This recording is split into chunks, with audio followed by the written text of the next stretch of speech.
Ageda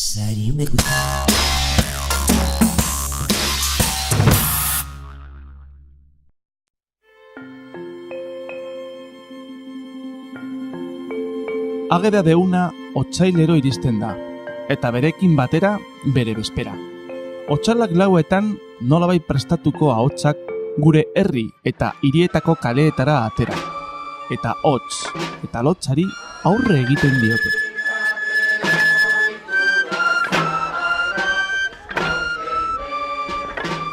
Hemen gure ibarrean prestatu egin gara. Lehenengo astean taldetxo bat elkartu ginen ibaialdeko lokaletan. Abestiak prestatu eta makilekin erritmo aldi berean eramaten saiatzeko. Entsegu horretan hoberenak gure kultura eta hezkuntzarekiko ilusioa, grina, jarritako gogoak eta konpromisoa izan ziren.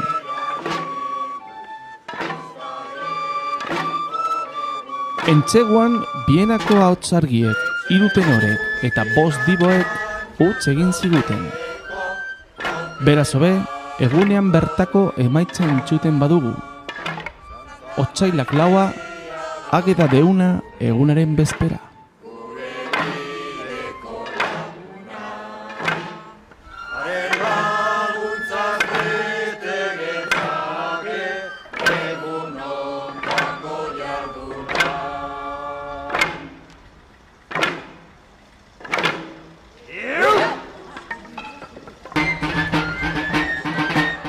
Ibarreko gazte eta helduek, zapialepoan eta makila askuan, Mutiloako kaleak ibili genituen, bihar Santa Ageda deuna izango dela iragarriz. Hemen berriro, abesten duten bitartean, guk beste gazte batzukin, Arangurengo bailadako gazteekin, eta lehendabiziko gauza. Gustora zaudete, urtero egiten duzue edo nola da hau? Urtero egiten dugu, eta gustora gaudenez eta giro ederra dagoenez, errepikatu egiten dugu. Orduan, ohiturak mantendu egin behar dira, eta ikusten da, oso polita da, Arangurengo bailada, gero eta gehiago, Euskaldunan jendea hurbiltzen ari garela, eta badaola, ez? Gazteen artean ere gustora zaudete giro honetan, edo ez da inbeste? Bai, behin, handiago esala, abesten dugu pizka bat, eta giro hona dagoenez zauten gara gustura. Eta ohiturak mantentzea ere garrantzitsuak omen dira, Bai. Oso ondo. Eta azkenengo gazteak, etorri, honea, ere. Hemen gazte gehiago, ikusten duzuenez, hurbiltzen ari dira gazte gehiago, gazte euskaldunak, Santa Ageda bezpera ospatzen. Eta zuek, badakizuenik zalantza bat dut, makilarekin zer egiten da, abesterakoan zer egiten da, ritmoa edo nik hori zalantza dut betidan. Uste dut ritmoa. Hemen gaude, Mutiloan, zer ospatzen ari gara, esaidazue? Santa Ageda. Santa Ageda bezpera, bai. Eta nola abesten dute, zergatik ematen diote makilekin lurrera? Soinua egiteko. Eta erritmoa eramateko? Bai. Eta oso gustora pasatzen ari zarete gaurko arratsaldea? Bai. Bai? Eta orain, kamararako abestuko duzue? Abestuko duzue pixkat? Eta makilekin emango duzu, bale? A ber, venga, jarraitu. Kantuz posteko, herrizeko abuz. Dugu, horreireko lagunak.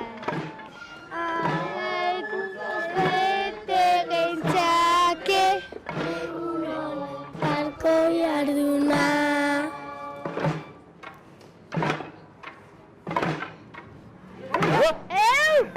Santa Agedako abesti guztiak plaza guztitikan bukatu da, eta orain prestatzen ari gara merendola bat.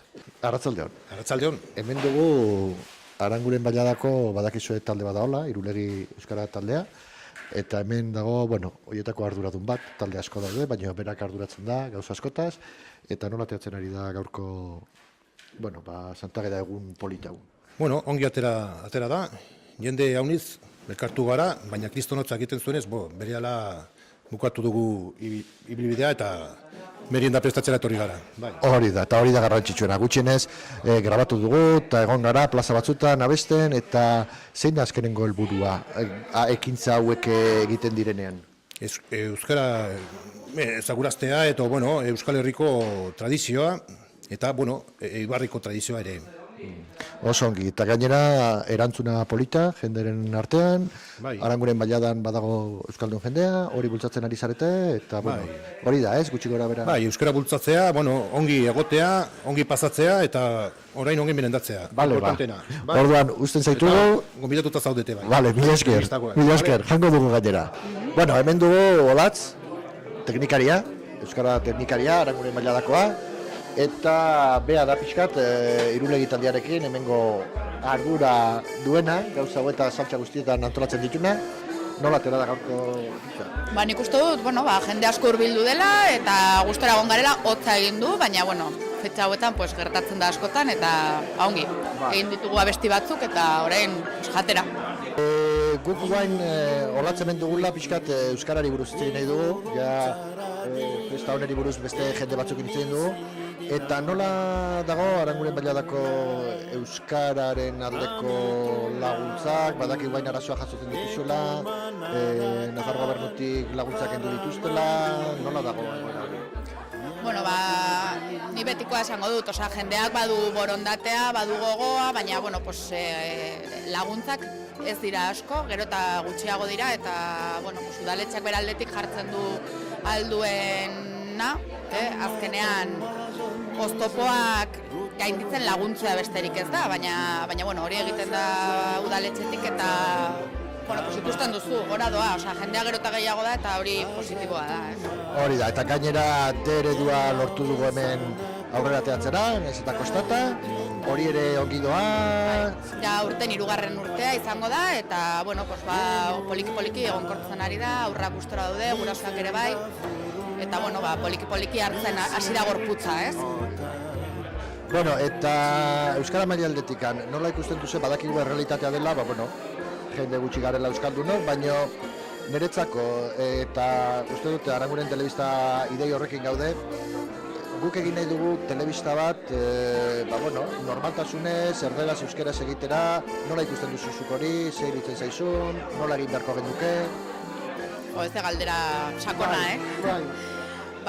ongi ikusten dut, baliabideak behar dira denetarako eta batez ere importantea da ekipoa. Ekipoan bazaudete euskaldun pare bat nidakidala gutxienez eta zuen laguntzaz eta nire laguntzaz eta udaletxea jartzen dituen ere baliabideen laguntzaz posiblea bada.